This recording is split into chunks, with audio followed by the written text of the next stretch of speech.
Hello जी guys, अस्सलाम वालेकुम। Welcome back to my channel Zumzum World. तो कैसे हैं आप लोग सब? मैं उम्मीद करती हूँ कि आप सब अच्छे होंगे और आप लोगों की दुआओं से मैं भी अच्छी हूँ।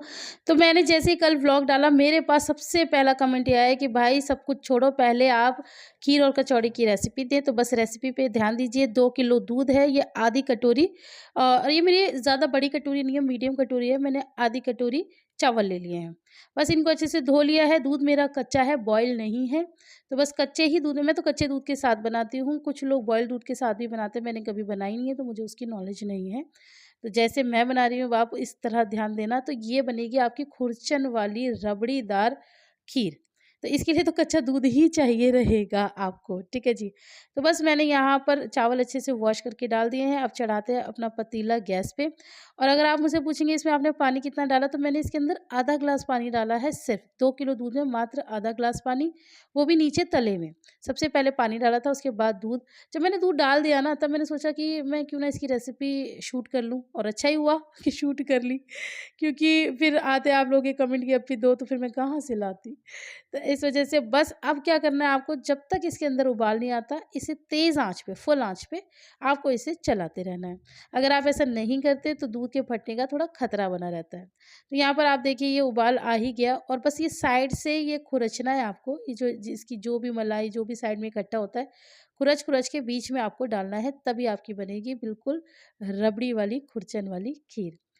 तो चलिए अब इसको चलाते रहते हैं। और अब मैंने इसके अंदर एक उबाल आ गया है ना, अब इसकी आँच हमने कर देनी है धीरे। मतलब अभी उबाल आ ही रहा है सॉर्ट ऑफ।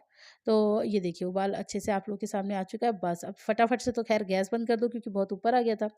इसको चला के बिठाना है और बिल्कुल मध्यम-मध्यम आँच में अपनी खीर बनने दो। खीर जो मैं कि मतलब लोगों की वीडियोज़ देखती हूँ ना, जो बोलते हैं 15 मिनट में खीर बन के रबड़ीदार तैयार, बिल्कुल फ़ेक होता है गाइस, बिल्कुल बकवास। मतलब 15 मिनट में कैसे मतलब खीर बन जाएगी आपके? मैं नहीं समझती।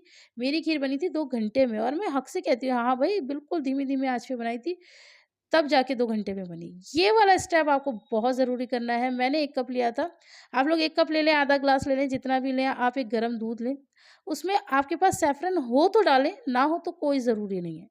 बिल्कुल भी कोई ज़रूरी नहीं, मेरे पास था, रखा हुआ था, हम लोग कश्मीर गए थे तो मैं काफ़ी स्टॉक लेकर आई थी, तो इसलिए मैं डाल देती हूँ, ठीक है? कभी आप सोचो कि इसके लिए सैफ़रन की ही ज़रूरत है, बिल्कुल भी नहीं, कलर आएगा, कैसे आएगा हम बताएँगे। यहाँ पर पकते-पकते खीर को 1 घंटा हो गया था, चावल मेरे अच्छे से गल चुके हैं, तो बस इसको अब हमने क्या करना है, घोटना है। तो बस आप लोग किसी मैशर से करें या रई से करें, लेकिन वो जो आता है ना भाई इलेक्ट्रिक बीटर, उससे ना कर लेना बिल्कुल भी। मेरी रेसिपी अगर आप देख रहे हैं तो बस एक बात का ध्यान रखना है कि मेहनत कर सकते हो तो ही देखो, वरना तो फिर आप रहने दो, क्योंकि मेरी हर चीज़ मेहनत की होती है। चाहे मैं हलीम बनाऊँ, चाहे मैं खीर बनाऊँ, चाहे मैं कुछ भी बनाऊँ, सिलवट्टे पे पीसना है और मेहनत करनी है। ठीक है जी?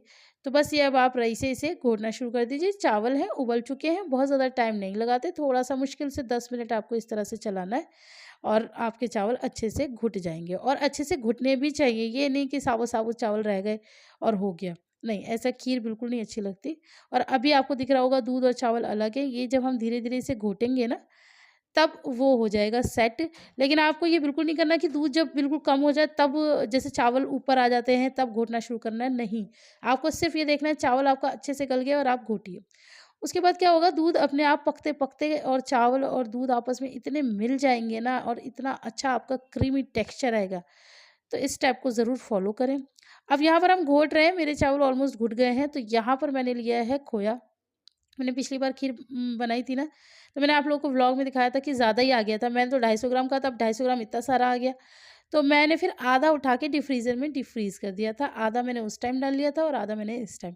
यानी कि 250 ग्राम जो खोया है वो मैंने 4 किलो दूध की खीर में यूज़ किया है। लेकिन ऐसा कुछ नहीं है, खोया ज़्यादा डालेंगे तो और अच्छी बनेगी। आप चाहें तो 2 किलो में भी 250 ग्राम डाल सकते हैं। लेकिन अगर मुझसे अंदाज़ा पूछें तो 150 ग्राम, 100-150 ग्राम आप इसके अंदर डाल दें खोया, ठीक है? 2 किलो दूध की खीर में। अब खोया डालने के बाद भी इसको अच्छे से आप चलाते रहें और पकाते रहें, ठीक है जी?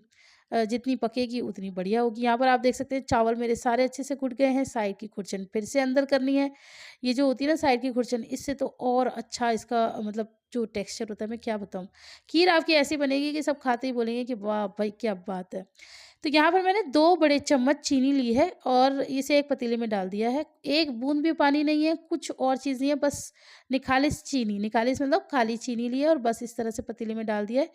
और ये मेरी मतलब मोटे तले की पतीली है, तो थोड़ा-सा उसका ध्यान रखें। आप किस में भी करना चाहें, कढ़ाई में, किसी में भी कर लें। बस सिम आँच पे इसको चलाते रहें। इसको हमने करना है कैरेमल। अब मैं आपको बोल रही थी ना कि अगर आपके पास सैफ़रन ना भी हो तो घबराएँ ना, तो बस जो हमें कलर देगा ना, वह यही देगा। वैसे तो ख़ैर घुट-घुट के जो हमारी खीर है वो खुद भी बहुत अच्छे कलर में चली जाती है।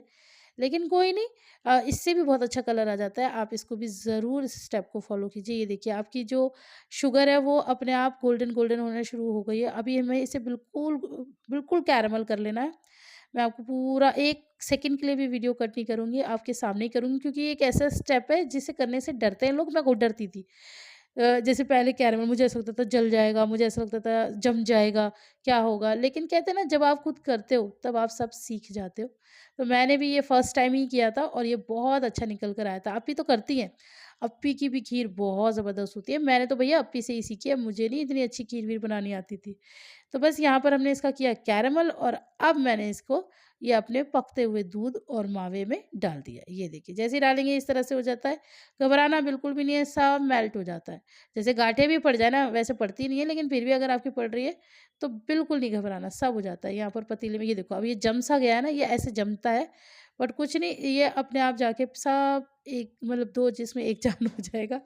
आपको बिल्कुल टेंशन, ये देखो ये सब अंदर घुल जाएगा।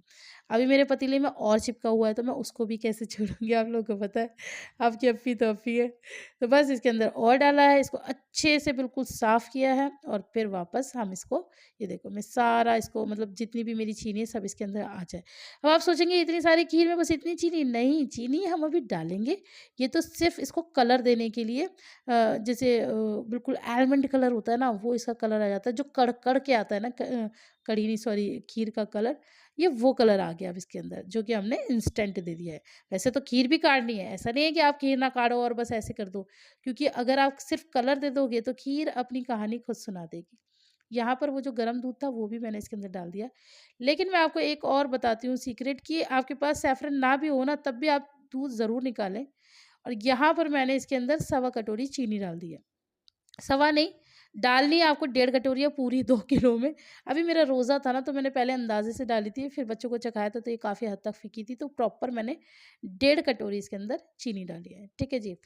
और बस अब इसको फिर से मिक्स करना है। तो मैं ये बोल रही थी कि वो जो दूध है ना, वो आपको ज़रूर निकाल के रखना है। कई बार होता है लास्ट में जो होता है ना, खीर का टेक्सचर फिर गाढ़ा होना शुरू होता है। तो हमें उसके अंदर उसको पतला करने के लिए चाहिए ही चाहिए होता है दूध। तो एक मतलब आधा ग्लास या 1 कप दूध आप हमेशा एक्स्ट्रा रखें। और यहाँ पर मेरी खीर बन के तैयार हो गई है। इसमें मैंने ना हरी इलायची भी डाली थी, हरी इलायची कूट के, वो स्टेप मिस हो गया, बट कोई बात नहीं। अब यहाँ पर मैं डाल रही हूँ केवड़ा एसेंस। केवड़ा वाटर हो तो आधा ढक्कन डाल लें, मेरे पास एसेंस है तो मैंने 4 बूँद डाल लिया है। ये डालना ज़रूरी है, ऑप्शनल बिल्कुल भी नहीं है। बहुत अच्छी खुशबू आती है, बहुत अच्छा मतलब टेस्ट आता है, स्वाद निखर कर आता है और ठंडी-ठंडी खीर हमारी बहुत बढ़िया लगती है। यहाँ मैं आपको इसका टेक्सचर दिखा रही हूँ, ये देखो पतली आपको लग रही होगी लेकिन ये सही है। ये पतली रख के ना गाढ़ी हो जाएगी, ये देखो। ये मैंने सुबह ही बना दी थी और अब ये दोपहर का टाइम है। मैंने आपको बताया था ना व्लॉग में कि मेरे पास ड्राई फ्रूट्स नहीं है, मम्मी ने भिजवाए थे। हालाँकि ड्राई फ्रूट्स आपको पकते में ही डालने हैं, मेरे पास नहीं थे, मजबूरी थी तो मैं अब बाद में डाल रही हूँ। इसके ऊपर इतनी मोटी मलाई आ गई है, तो वो मैंने साइड में करी है और डाल दिया है। तो आप लोग ध्यान रखना गाइज़, जब आप खोया डालते हो ना जिस स्टेप पे, उसी स्टेप पे आपको ड्राई फ्रूट्स डालने हैं, जो भी आप डालना चाहो। यहाँ पर आप देखिए मेरी खीर कितनी पतली थी ना, अब इसका टेक्सचर कितना सही हो गया। तो बस अब क्या है, अब आप भी बनाएँ और मुझे ज़रूर शेयर करें कि कैसी बनी। फिर मिलेंगे, अल्लाह हाफ़िज़।